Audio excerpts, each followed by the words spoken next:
Good afternoon, ladies and gentlemen.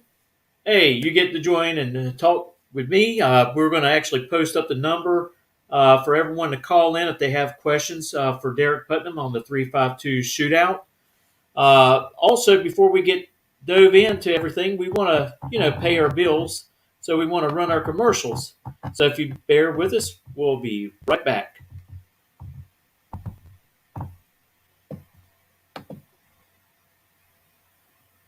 Come out to Gainesville Raceway on October 29th for the 352 Shootout, which we are going to be discussing here in just a few minutes. Hey, where can you go to take part of a car show, Halloween contest, trunk or treat, something for the whole family? Come out to Gainesville and have a great time. Also, we want to talk about another coming up race at Gainesville Raceway. No One Fights Alone. This takes place on December the 1st through the 3rd. Again, I think they're actually going to have a car show part of this race as well. So even though that we're getting later on in the year, things are getting cold. Most tracks are closing down for the season. Not at Gainesville Raceway. We just keep on going. And without further ado, I'd like to bring Derek Putnam on in here. We're going to have a couple other guests joining us as well as we talk about the 352 Shootout. Thank you, Derek, for being able to hop on tonight and talk a little bit about the 352 Shootout, which I want to tell you, we appreciate you giving us the opportunity to come out there and live stream it as well for those who cannot make the trip. Absolutely, Mitchell. Thank you so much for having us on. For those of you that don't know, Mitchell has stepped up to live stream everything from Gainesville on Saturday nights for this entire year. And obviously that helps bring the local racers like Mitchell and myself, as well as a lot of the 352 participants, a chance to showcase what they get to do to the world. And we appreciate you being part of that. Thank you. It's been a pleasure. I love the sport. I've been around for years, and in any way that I can help out, I'm always willing to jump in there and go with it. Yep, absolutely. Well, Derek, one of the things I like to touch base on is all the different classes that are going to be taking place on the 29th. And one of those classes is going to be the small tire streetcar. Mm-hmm. Can you tell us a little bit about that and some of the rules that's dealing with it? I feel like you're literally like just setting me up for this. This is a softball pitch, basically. So for those of you that may not know, this is the 7th year we're doing the 352 Shootout. Again, it was a race that kind of got started just from a bunch of enthusiasts, which again, is how a lot of us go drag racing in the first place. So between myself, Rob Brazil, and Jason Rollins, we threw together an event in 5 weeks. Gainesville was nice enough to give us some time on a Friday night test and tune. And ironically, small tire streetcar was the first class we started with. It was the only class we started with. And on that first night, we had 13 cars show up that were all street legal. I verified them in tech. And we ended up running for a total pot of $3,000 with all the sponsors that we had. So small tire streetcar, if you look at certain organizations like ORSCA, NMCA, NMRA, the old hot rod fastest streetcar drags that started in the 90s, it's all based along that. It's basically designed around a 10.5-inch wide or smaller tire. It is a full-on streetcar. Everything works as far as lights, wipers, turn signals, etc. Has to be tagged, licensed, and insured. And the thing is this class where we started, it was like a low to mid 8-second class in the quarter mile, and now it's got people that are running it like Rick Prospero, who was at FL2K a couple weeks ago, and he was running 670s at 209 miles an hour. And that car is a 3,500-pound street car that has not only participated in drag and drives like Sick Week and Hot Rod Drag Week, but has won 3 of them. And I tell you, Derek, the first time that y'all did this, man, the support of people coming out to the track and watching it was totally amazing. the cars were lined up outside the access road and down 225.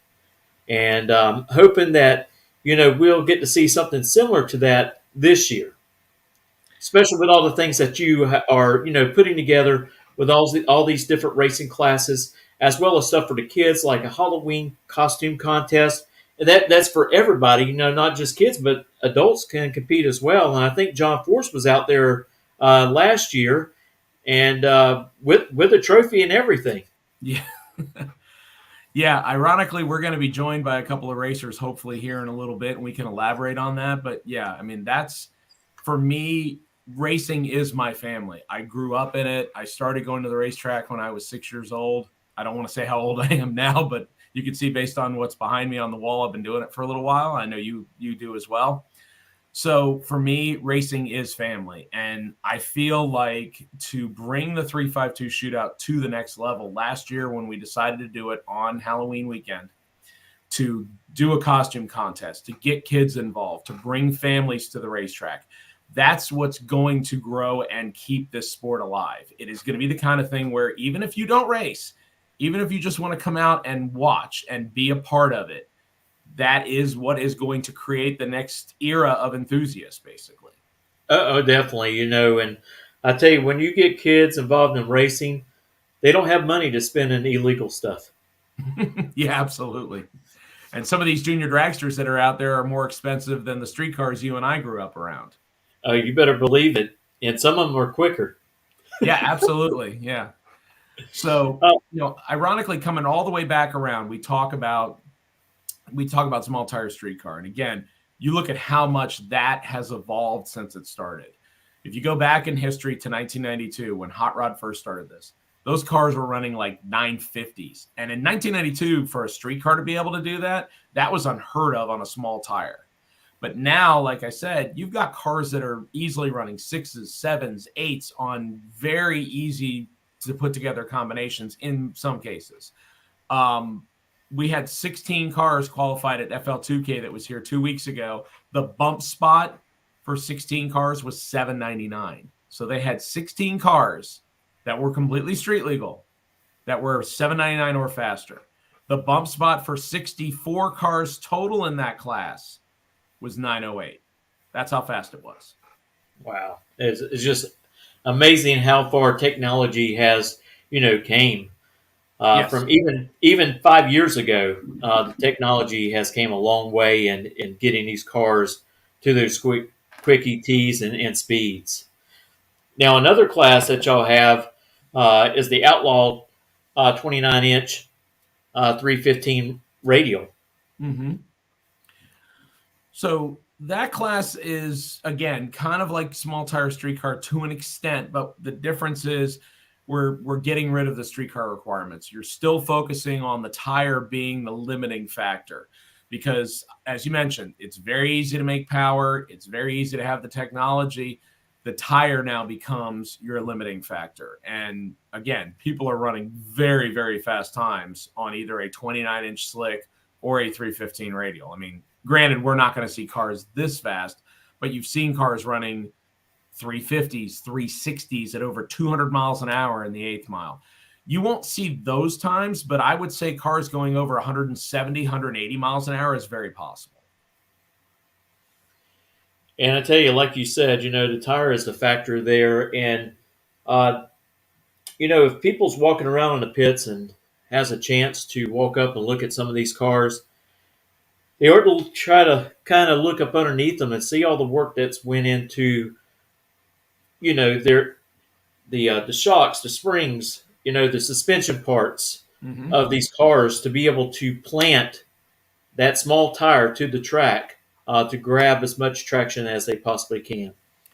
Absolutely. I mean, again, the tire becomes the limiting factor, but looking at a car just on the outside, and the great thing about an event like this, or pretty much almost any NHRA race, is the fact that the fans have almost complete access to the pit area. And that's the kind of thing you won't necessarily see for everybody in other motorsports. It gives you a chance to talk directly to the drivers, see what they're working on, their combinations. And that's the kind of thing that, again, can get somebody interested, and they may decide, hey, I have a car sitting at home that I haven't done anything with. I saw what this guy did with his or what this girl did with hers. Let's go out and do something with mine. Oh yeah, definitely. Again, Okay. this is like another one of those classes that the tire is, Correct. Yes. So here's the problem you run into when you get with heads up drag racing is there is always going to be somebody who outworks you, outspends you, or outtests you, or in some cases, all three. And don't get me wrong, there is still plenty of room for people to participate in multiple drag racing series and classes where it is more affordable. It's more budget based. But in the previous two classes, as much as I'd like to restrict them, people will make stuff faster. So the True 28-275 radial class we came up with last year, and that is based very loosely on a class that's very popular around the country called Ultra Street, or in some cases, Limited Street. So basically, it is a small block limited class. Well, actually, let me take a step back. So it is 28 slick or 275 drag radial limited. So again, you start with the tire as the limitation. In this class, however, suspension starts to get a little bit more restricted, where some classes will have stock suspension only, meaning leaf springs or stock four link or a torque arm or whatever, but you can't cut the car up and put something aftermarket in it. As far as can't use aftermarket ladder bars, can't use an aftermarket four link. The car is going to look more like a real street car. To build on that and to get it to where it's more reasonably attainable for people, the class started as a small block single power adder class, meaning turbocharger, supercharger, or a limited nitrous jet. And that was it. Those were your only three platforms and power adders that you can use. In the past, I think 2 years, they have also added in big blocks with a single stage of nitrous. Now the next class that y'all got is the big tire class. That's pretty much going to be one of the fastest classes out there. This is where you'll see stuff that might look completely stock, but it's nothing but a skin. And there's a whole racing chassis underneath, basically nothing having, no VIN number, no original frame rails, nothing. You'll see stuff that'll go from being big root superchargers like what you would see on Top Fuel dragsters and funny cars, to centrifugal superchargers, to turbochargers, to nitrous combinations. I've actually been told that we might have 2 or 3 imports, one of them with a rotary engine coming this year. We bumped the purse up in this class this year to try to gain some traction and get some more people to come out. So hopefully we'll have a real nice variety this year. Now, this car right here is a big tire car, correct? Yes, sir. That is Jackie Bennett's 5th generation Camaro. And actually, he just got finished winning Division II NHRA championship. Yes, sir. He has actually won the big tire class at the 352 Shootout 2 years in a row. That car has gone through some struggles, but as you mentioned, with the technology, him and his crew, they have converted it to, I believe it's now on EFI. It is a centrifugal procharger setup, and he runs Top Sportsman with it. He actually qualified for the U.S. Nationals to run the Jegs All-Stars. So it is literally, a sort of looks like a Camaro, but it is a purpose-built race car that is bad fast. And has a great driver behind the wheel. Absolutely. And that is a class where actually almost all of them are like this, because I announced some of this last time. The driver's reaction times really do come into this because you do have a lot of tight racing. Now, this is one of the fun classes that I like to watch right here. Yes, yes. So this is something where it's hard to try to figure out where exactly the line is on stick shift. Some people like running 1/8 mile, some people like running 1/4 mile, but basically you got to like the third pedal, and it's got to be an H pattern transmission. It's not a, like stock eliminator or super stock where it's directly in line and all you have to do is push it and pull it, or actually pro stock, I guess we could say too. Right. So it does require an H pattern shifter. It is a small tire based setup. And other than that, rules are open as far as you can run any engine combination or power adder you want. But the thing about the stick shift is ask stick shift drivers. It doesn't matter if you come in being a second faster than the last car. You miss a shift, you're done. That's right. We always talk about reaction time on the tree. but the reaction time to that shift light is equally important. Correct. Next class up would be your heavyweight street. And what is the weight on these cars? What do they have to be when they hit the scales? Okay, so this class, again, trying to get more enthusiasts to come out and enjoy these kind of classes. So this class was patterned from classes that are also used on, for example, Streetcar Takeover series. So if you look at a lot of late model cars, like your Charger is a perfect example of this. A lot of these cars from the factory are going to weigh somewhere between 3,800 and 4,400 pounds. So for you to try to get into a class like small tire streetcar or another race class that's not index limited and be even on a level playing field or have a chance with who you're racing is real difficult considering the weight disadvantage. So heavyweight street was brought in to give those competitors that want to run heads up with no breakout a chance to run full weight, mostly street cars that are not chopped up or gutted, a chance to actually run fast. So the deal with this one, similar suspension setup as far as it has to be stock. It runs a stock style tire as far as nothing bigger than about, I'd say, 11 and a half inches. And it is 4,000 pounds or heavier. Now, to keep somebody from sneaking in and taking, say, an older style car and stacking 600 pounds of weight in it, the rule is, and this is a similar rule to what Streetcar Takeover does, it is a limit of 200 pounds of weight. So in other words, your car with driver has to weigh 3,800 pounds before you add the extra. If it weighs 3,700, you can't add 300 to get there. Right. Now, are they going to, during tech, are they going to have to go on the scales? Yes. Yeah, we will. That class plus big tire are our only two classes that we try to keep a level playing field based on weight. So after every qualifying pass, after every elimination pass, you have to weigh the car. If you don't and you bypass the scales, regardless of whether you're legal or not, you're disqualified. DNQ. Yep. All right, we're going to get into limited street. Yes.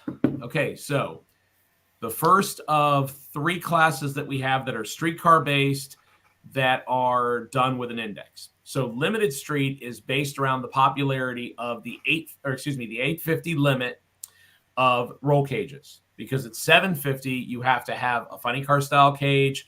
You have to have X braces in the doors. There's all these things that would make it where trying to drive it every day or even use it as a street car becomes seriously limited. I mean, people do it, don't get me wrong, but a 10-point cage versus a funny car cage with a bunch of extra bars in it becomes more difficult. So Right. limited street is based around the limited street class, the real street class, and the small tire street racer class between Rocky Mountain Race Week, Sick Week, and Hot Rod Drag Week. So it is an 850 limited class based on index. So you want to run as close to 8.50 in the quarter mile as possible every run. A breakout going under it would get you disqualified unless your opponent did it worse. Right. You'll see a little bit of everything in this. We ran it for the first time last year. We had 16 cars show up, and the final was two cars you wouldn't expect. It was a LS-powered 2006 Mustang, I believe, and an LS single-turbo-powered Mazda Miata. Hey, guess what? We've got Houston McLean joining us. Awesome. Oh, would you look at that? He even wore the right hat for me. How about that? Absolutely. And Kate's here, too. All right. Can you hear us okay? Our mic is kind of being wonky. Oh, Yeah, that's good. it sounds great. All right, cool. So perfect timing. You're coming into a class that they're going to run. So if you don't mind, Mitchell, let's ask them because they not only run limited street, they did it last year, but they're going to do it again this year. But they also ran a class that was very popular on the NMRA series this year called 860 Street Race, which is very similar. It's a streetcar-based class with a fixed index. And I think Houston, being a racer that has participated in this class, he might have a better insight of what makes it popular and why people want to come and participate in it. So realistically, what makes both of those classes really, really popular is they are faster than your normal classes, faster than your 10.0, faster than your 1150. So you get some real high horsepower cars in it, some real performers, but at the same time, you're not matched up against, some 4,000 horsepower Ziff. pro mod, like, Right. yeah. So it keeps it realistic. You always want to be able to be competitive. It's no fun going out and racing against people that, will leave you like Rick Prospero did in qualifying 2 weekends ago. But Somebody got gapped. it's all fun. It's all fun, and then it's even more fun when you can actually be competitive. It can come down to a driver's race, or at least come down close between the cars. It's always fun being tighter field. Mm-hmm. Yeah, no, I agree. That's the reason that these classes exist, because don't get me wrong, Houston, I would say in the time that I've known him, he has a heads-up mentality, which is great. Don't get me wrong. I appreciate that, because you're always trying to find more power. You're trying to make the car perform better. The issue you're going to run into is, like I said, someone's always going to have more money than you. Someone's always going to out-test you. And eventually, someone's always going to run faster than you. Yes. Hey, since we got you on there, Kate, tell us a little bit about your car that you've been building. Yes. It's a 91 Mustang. I bought it about 5 years ago. Right now, it's completely. Right now, it's gutted. We just put a 25.5 cage in from Moore race chassis and suspension with the back half. We're going to do a Coyote with top fuel hoops and an 88 millimeter turbo with built Power Glide. Hoping to get around 2,000 to 2,200 horsepower running on methanol with Fuel Tech. Low sevens. Sorry, some finish there. Everything was fine, and then Houston had to come back. That's what I do. That's it. I'm hoping to get it running and driving and racing in 352 next year. The rear end's getting built by Rollins Automotive. She doesn't have it ready next year. So what kind of rear end are y'all putting in there? What's that? What kind of rear end y'all putting in? Rollins is building it. It'll have strange axles, 8.8. It's a Ford 8.8 with 373s. Okay. Narrowed. So it'll be a fun ride. So that car would very easily fit into the True 28 275 class, or she could also run an Outlaw 29 315. Yeah. Now, also, since you're on, is there possibly we can see John Force, at the 352 this year? Or? Yeah, we were talking about the fact that John showed up last year, and I heard he was. Y'all know him really well, so and everything, Yeah, I don't know. We'll have to see. I have no idea. Well, you got his phone number, so it's probably really easy for you to call him and invite him to come on out. He can fly back and forth from Vegas to Gainesville. Oh, Slow is in there too. So we will have confirm this for me, but I believe that McLean, who is actually one of our class sponsors, which leads us right into the next class, Mitchell, which is Real Street. I believe that they will have 2 entries in that class. Is that correct? Yep. Okay. So Real Street is very similar to Limited Street, except it's a 10.0 index, and that is based around, again, 2008 newer cars don't need to have a roll cage until 999. And even if you have an older car, if you run 10 flat, 135 miles an hour or slower, you only need to have a 5-point roll bar. So again, less intrusive, probably going to be a little bit more like what you would see on the street. And it gets more enthusiasts that may not race as much, but it feels like, again, the index gives them a fair and equal playing field. Right. Yep. Is that going to be Rollerson's car? Yeah. Yep. Yep. John's car will be in it. So last year's runner-up, maybe who Brian. hopefully will have one more Hopefully round. this year's winner. We'll see. Yeah. If he can hold it out. Yep. It was a good race last year, though. It was a really good And don't race last forget, year. he just went to the 1050 semi at FL2K 2 weeks ago. So he's got it ironed out. All you have to do is just turn it up a half. And that's saying something, because that car absolutely hates trying to run 1050s. So yeah, He puts it on like wastegate pressure where it won't basically make any power at all. pretty much. I think we need to get him in the limited street next year. Yeah, Would you like to? We got a cage that'll be here this summer for it. Yeah. What would y'all like to talk a little bit about his car without going too much in detail and giving away too many secrets? I mean, there's no secrets with that car. It's just it's a stock twin turbo Coyote. The rings are gapped. It's a Frankenstein motor. We built it in 3 weeks because in last year's 352 shootout, it was when it got rained out, or was it COVID? I think it was rained out that year. We rushed because he, in testing, blew up the 3-valve that it was turbo 3-valve 3 weeks before the event. And we scrambled together. Like, I had a block, I had a crank, a buddy had some rods, he also had some heads, and we just scrambled it all together, wired it all in within like 3 weeks. And the first time it was fired up was the night before the shootout. And it was cool. And then it got rained out, which luckily gave us some test time. And then he went to semis, or went to the finals last year. So hopefully he'll do a little better this year. Yeah, it's great when everything comes together like that and works out really well. Yeah. And then I believe you have a second entry that I was told today. Brian Slow is going to bring out last year's under construction winner from the car show, not to switch topics. Yep. He's going to bring that car out run 10-0 this year. They're actively in the shop. I doubt y'all could hear the music, but they're actively in the shop working on it right now. Good. That's what we like. Crash makes for good stories for announcers. Yeah. Yeah. So they're in there trying to get that thing ready to go. Both of them.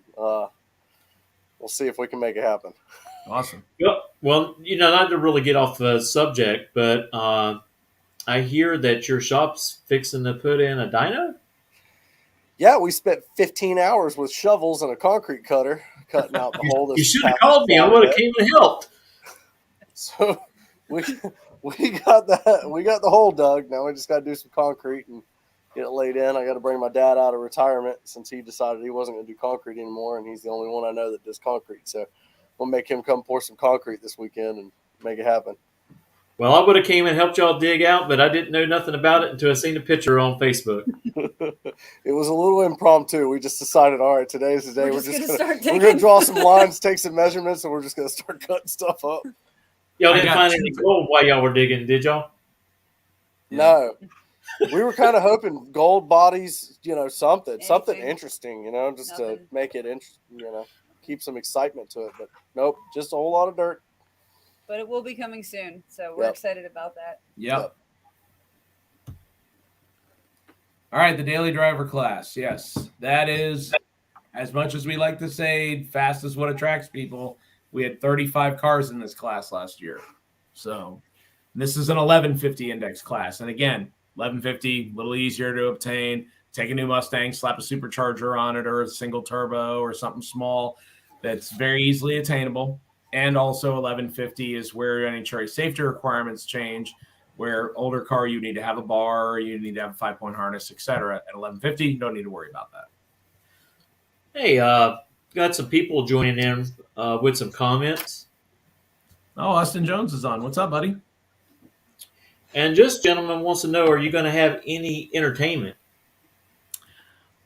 I mean, besides, Adam Dory, the guy who announces Rocky Mountain Race Week and Sick Week as my announcer, I mean, I'm flying him in from Denver. I think that he would be entertaining enough, but, I wasn't planning on it. I mean, like usually between the racetrack and the car show and everything else we got going on, I would think we would be set on that, but maybe it's something we can do in the future. Yeah. And you're no stranger to this fella. Yep. Carlos, good to see him. Hopefully he'll be out there with his car. I've heard that he is on the wait and see on parts. I'm hoping that he'll get what he needs. I heard it'd be good to see his car out. Huh? I heard he was slacking. Oh, wow. Okay. And of course, we got Chad Kennedy. Nope. And Chad's right. I can plan stuff all day long, and it could still be a coin toss by the time I get there. Okay, so Carlos is paying attention to you, Houston. That's between y'all. All right. Yeah, Appreciate it. Thank you. If that's something we decide to do next year, I'll definitely get a hold of you. Yeah, it might be something that you might like to have a little music set up for the car show area. Sure, yeah, that's something we can consider. If Carlos wanted to chime back in here, I really I hope got can called out take it. already. Houston, did you call him out? Nope, not me. Oh, okay. All right, so I think that leaves our biggest class for last. Am I correct? That will be open comp. All right. So this is for lack of a better way to say it, it's the catch-all. It is an index-based class with very few rules. We had 64 cars show up last year. This year we're going to pay $3,000 to win, $1,000 to runner-up, and as I showed on the live stream yesterday, one of these. Yes, for those of you that would like one, this is the. Oh, she's going to go grab her Wally. Yep. So, her Wally probably. See, her Wally looks better than mine. Yeah. Because John Force was holding her Wally. John Force was not holding my Wally. So, a big shout out to Jody Kennedy from Gainesville Raceway.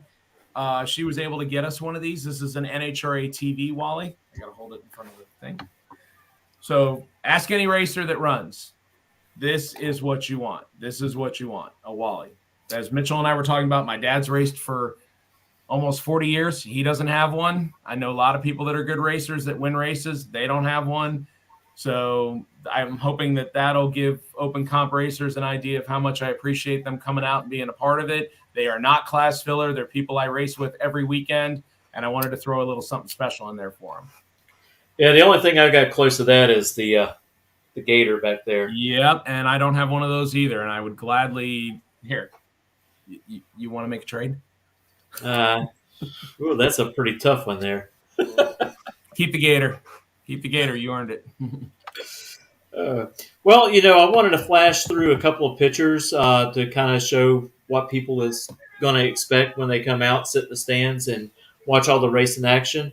And that's what's so good about the car show. You bring your car out, you're able to show it. Hey, you can get up from the pavilion area, walk in, sit down in the stands, and watch some great racing action all day long. So this is John Dwayne. He's a multi-time winner at Gainesville. I would probably put some good odds on him to go far in the open comp class. I've lost to him numerous times, so I would say that he would be a guy to watch in the open comp class.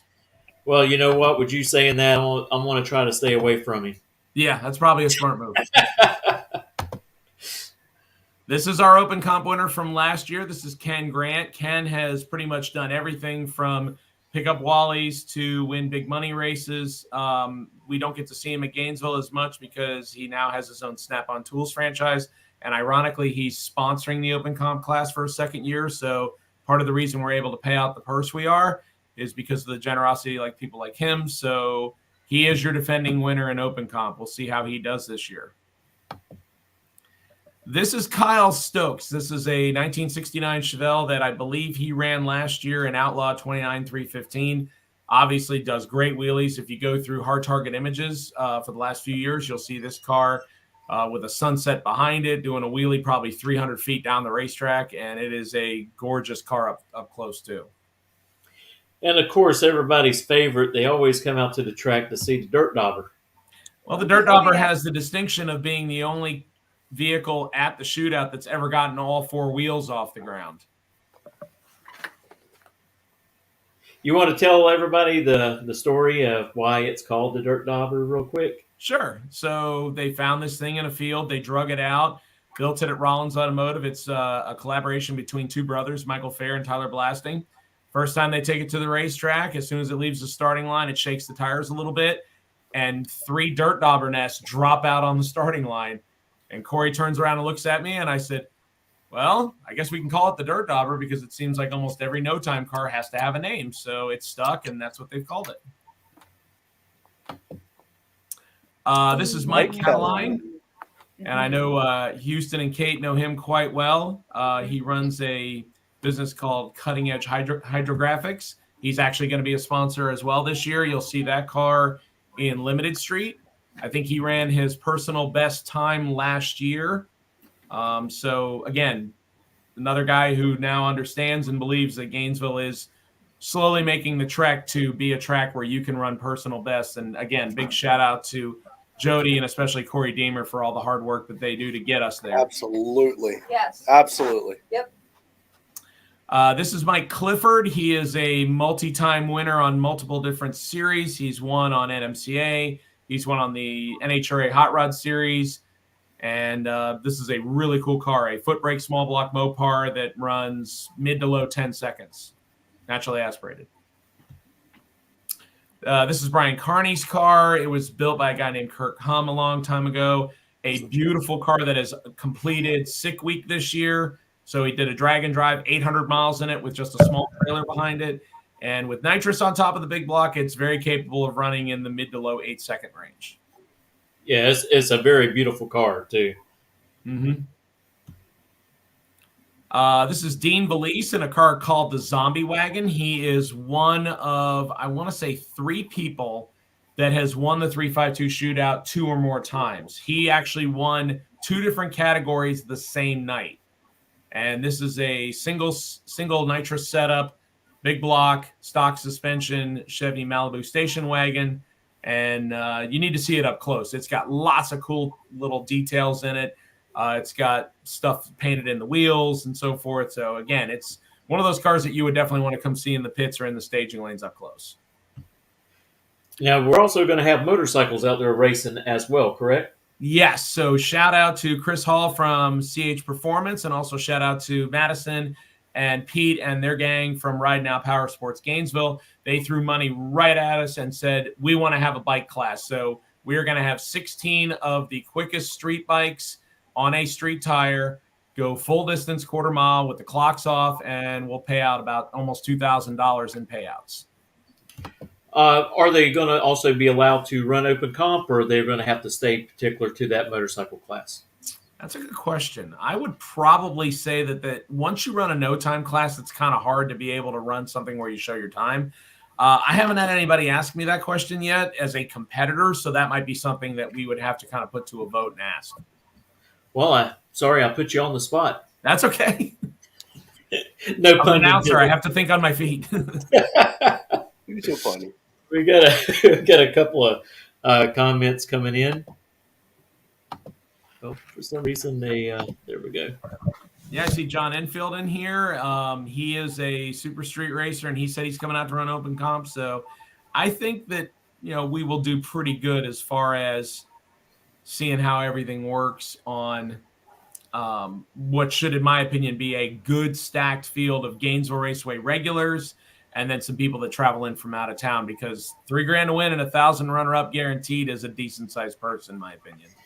Well, I see Amber's on here, and I'll tell you what, she was doing really great up there at South Georgia Motorsports Park for the ET Finals during their bracket race before, Saturday on Friday, and win a lot of rounds. Yeah, and Amber, since you brought her up, she is going to be one of the people that participates in the trunk or treat that we're doing this year. So kind of, again, throw things back to families. We will do a costume contest with over $200 in cash prizes for 4 different groups. I hear John Force is supposed to be showing up this year to be a guest judge because he won last year and has since, quote unquote, retired, will not take another trophy. So that's just what I'm hearing. I'm not sure if it's true or not, but I haven't heard anything. Okay. So see, then my source might be wrong. I mean, I thought I heard the same thing, that they're going to have a helicopter waiting for him there in Vegas. He's going to hop on the helicopter, go to the airport, jump on a jet, and fly into Gainesville, and someone's going to bring him up to the track. Well, I mean, it is the same weekend as the NHRA race out in Vegas. So, I mean, the fact that we even got him at all, I was happy to see him. But the problem was, as soon as the lights went down, he was gone. And I tell you, Carlos, you're right. Corey's doing a jam-up job all year long. The track crew there at Gainesville Raceway have worked really hard to give us a great surface during a bracket series, and they're going to continue that on throughout the 352 shootout, and no one fights a long race, and my hat goes off to them. They do a jam-up job. Yeah, and Corey has really taken this on kind of as his own personal goal to be able to really raise Gainesville back to where, in my opinion, it should be. And don't get me wrong, if you have very successful tracks, we can all work together and raise each other's game. And I think that is really true this year with Bradenton and us working together to not overlap schedules. The fact that Victor and his whole crew came to Gainesville and was able to relocate a race as big as FL2K in less than a week really goes to show how well these two crews from two opposing tracks can work together and really make something great happen. Well, when you put them together like that, the one thing that comes to mind is safety. And, they both wanted a great surface for the racers to keep everyone safe. Yeah. One of the things I heard from a lot of people, though, people that were used to running at Bradenton, which doesn't have a short shutdown, I'm sure Houston can comment on this, but a lot of people were like, it's Gainesville. They got plenty of runoff room. I don't even have to pull the parachute here. Yep. Yeah, that we're very fortunate that we have that there at Gainesville. A lot of tracks that I've been to, don't laugh. Douglas Motorsports Park up there in Douglas, outside of Douglas, Georgia. I've been there a couple times, and boy, I tell you, even when my car is not extremely fast, my Mercury Cougar that I actually had years ago, it was pretty scary trying to get the car slowed down and off to the turnoff. And it's funny because you go out there and you see cars running in the 5-second zone in the 8th mile, and they would have to pull their chutes a good ways before they cross the stripe to just make sure they get a scary short track out there. Yeah, that's really short.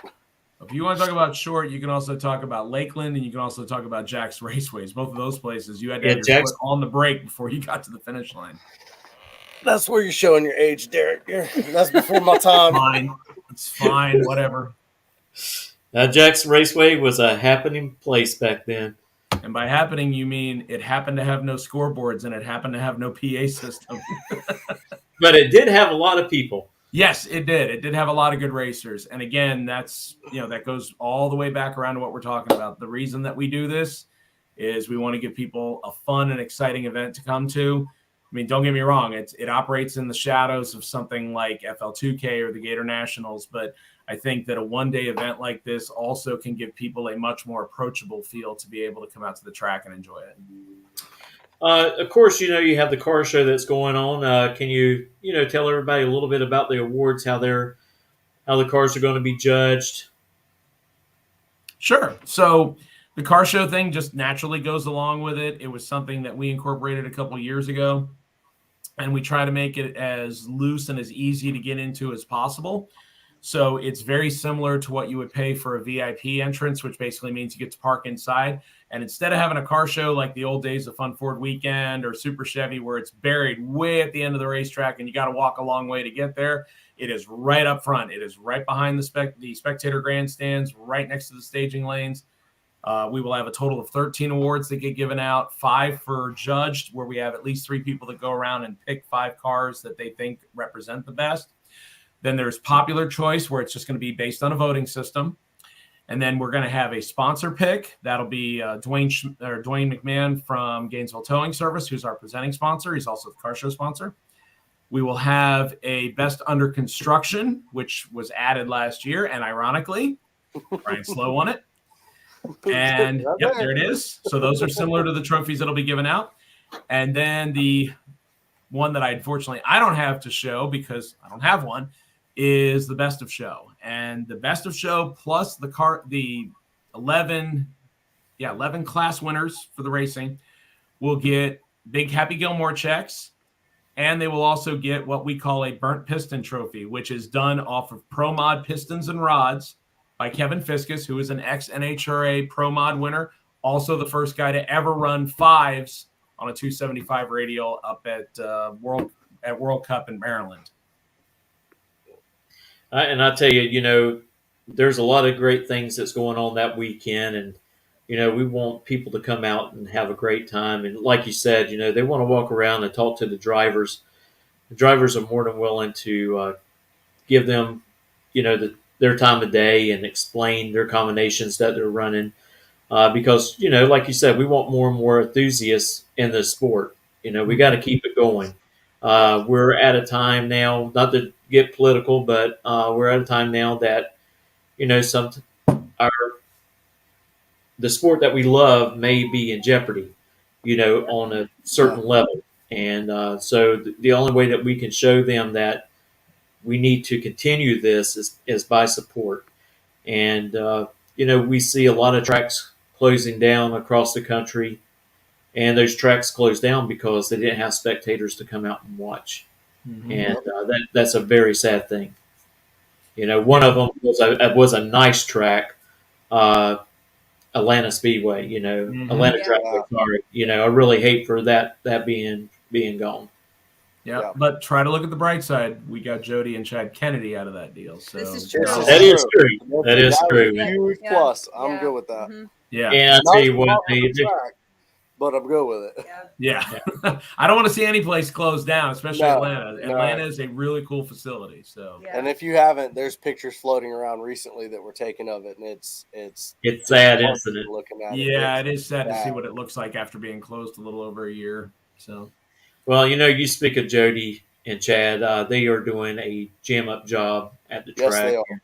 Yes, I really do appreciate them and what they have done this year. I really appreciate them for allowing us to live stream the bracket races. That's something that hasn't ever been done. And, I get a lot of props about it, and we're out there trying to let family loved ones to be able to watch, their family race from across country. And we've had people from all over the place and even different countries that would tune in and watch the bracket racing going on. That's cool. Yeah, and that ties along with, like I said, the fact that you could come from a non-racing family, and all you have to do is just get to one of these and see how you could have two people that want to beat each other's heads in once they get to the burnout box. But the fact that they could become friends from similar, things that they like and similar interests and learn from each other's cars, that could be the kind of thing that could really grow the sport. And that's, again, part of the reason that I'm on is we want to make sure that we keep the sport around for, I have a son. I want to see him possibly get involved in it just like I did with my dad. I know Kate obviously has that, involvement and connection with her dad used to race front engine dragsters. So that's the kind of thing that we need to keep this sport alive. And that's also the kind of thing where events like this and what Jody and Chad are doing to try to bring this racetrack back to where we can be on par with what other people do and offer a lot of alternatives to just bracket racing and test and tune, even though those are fine. People have to start somewhere. Yeah, and I'll tell you, like my son, he loves the sport, but unfortunately he has seizures. And but I tell him and the other kids that may have those similarities as he does. The sport's really big, and there's opportunities out there galore. And I mean, you can do public relations. You can work for the NHRA. You can be a mechanic. There's so many different things that you can do in the sport. You don't always have to be a driver and still have a good experience doing it. And here's the other thing that I would tie in with this. Let's take, for example, I talked about Jason Rollins and Rob Brazil. They both own small businesses in North Florida. Houston McLean is another perfect example of that. Those businesses sponsoring and supporting a race like mine gives them a chance to connect with their customers, to be able to say, here's what we do on the weekends.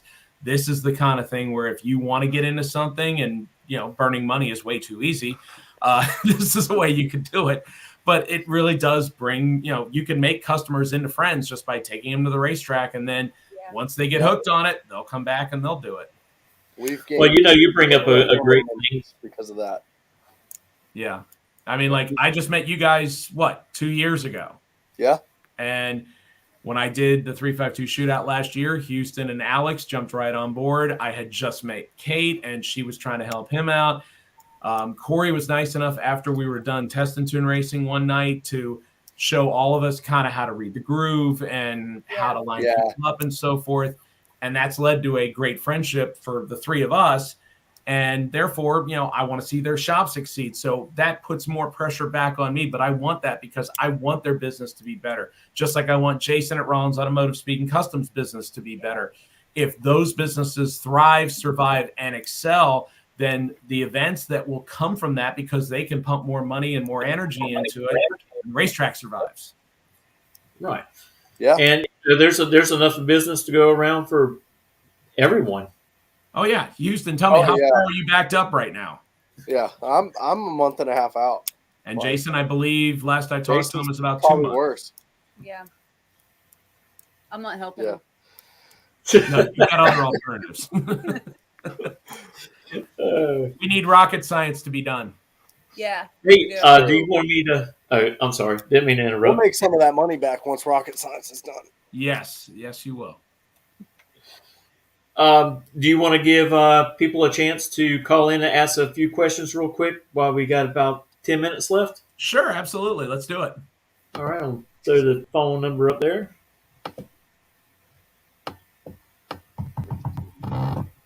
I'm going to have to get me a new computer that's a little bit easier to work.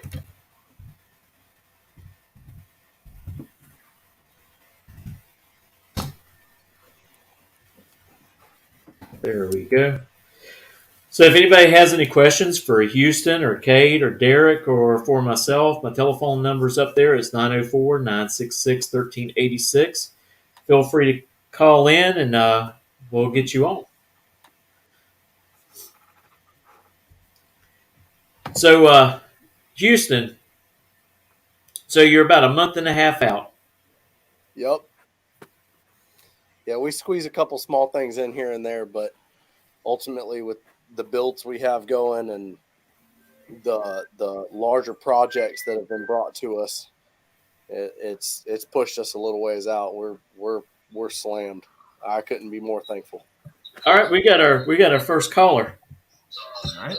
Hey, I want to know how much it costs to get my son into that junior drag racing. How would I get started in that? My grandson. I would probably say the easiest answer to that would be to either come to the track and talk to Jody and Chad Kennedy, considering that their son is actually a multi-time track champion in junior dragster. He still runs it, and they could give you an idea of maybe how to get started. There are some beginner programs for it.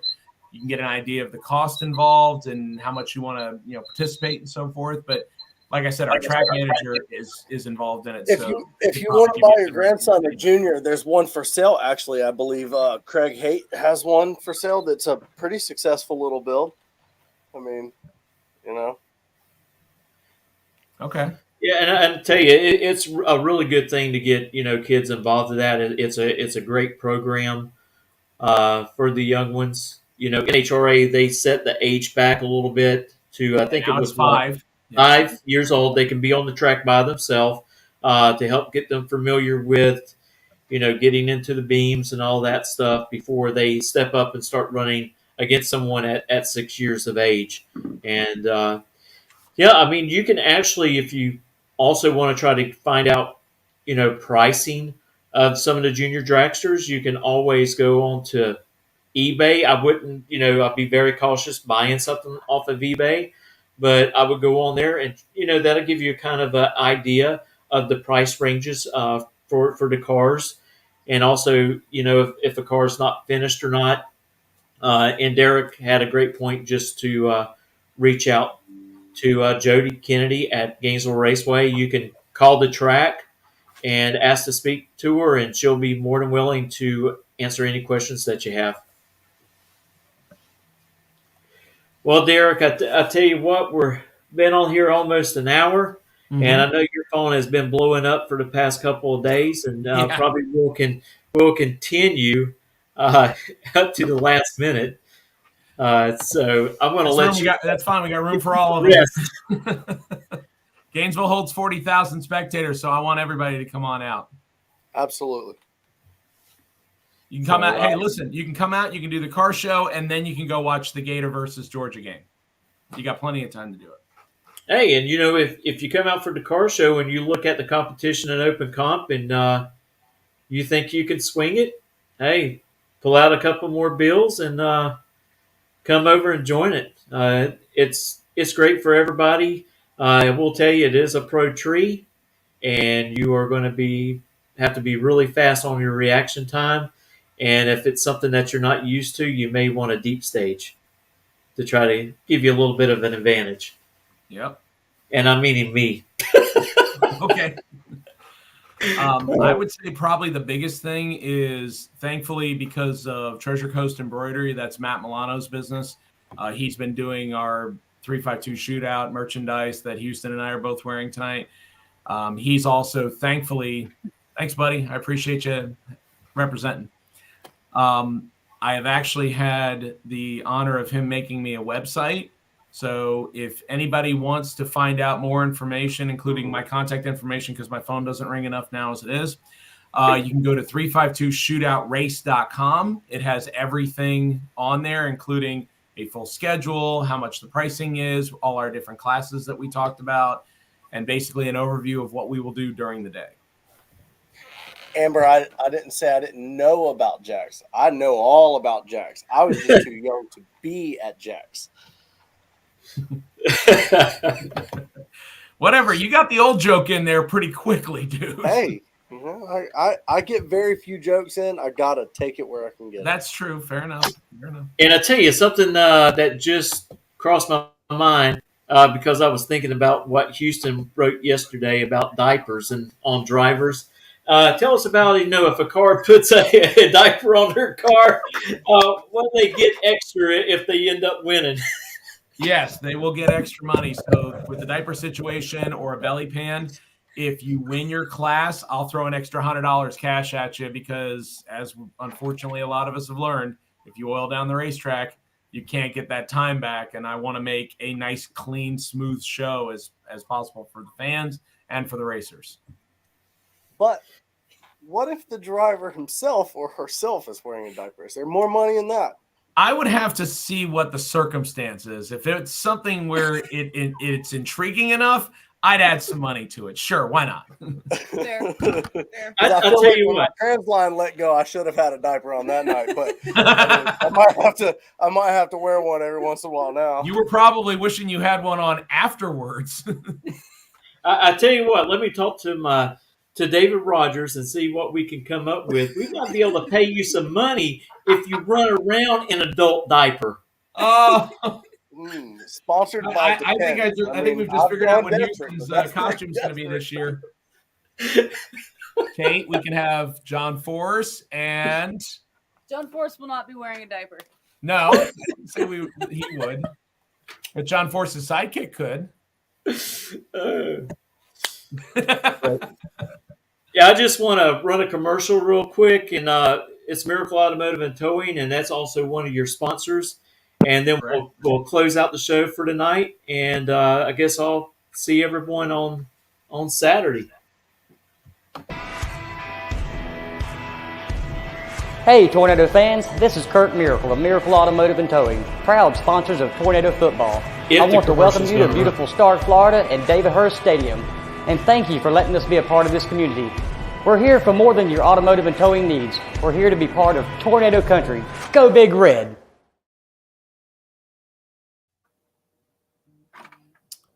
And for some reason, the commercial didn't want to run, so technology. Thank you so much for giving us the chance to come on and talk about the shootout tonight. I think that having Houston and Kate on is great because, again, I'm looking at it from an administrative point of view and why we might do it, but to hear from a couple of the enthusiasts that are out there actually seeing what happens in the staging lanes, in the car show, I really do appreciate their point of view, and it gives, again, a more balanced outlook to what you're going to see when you're there. Yeah. It's going to be a great time as always. We just need to, hope that Mother Nature holds out. I think, by holding it in late October really, really helps. So I'm not going to mention what I saw in the forecast today. Hey, shut your mouth. Look how far out it is. I'm not looking at it. You shut your Look mouth. how far out it is. So it'll be changed by next Saturday. I can promise. We'll go with that. Yeah. But thank everyone for coming on. Thank everyone for joining us. If you caught this late, you can always go to our page On the Spot Motorsports Media and watch it from the beginning. And also we'll post it on to another 2 or 3 drag racing sites on Facebook as well. So until next time, Derek, thank you. Yes, sir. Kate, Houston, really do appreciate y'all coming on. And we'll see you next Saturday. Absolutely. See you guys there.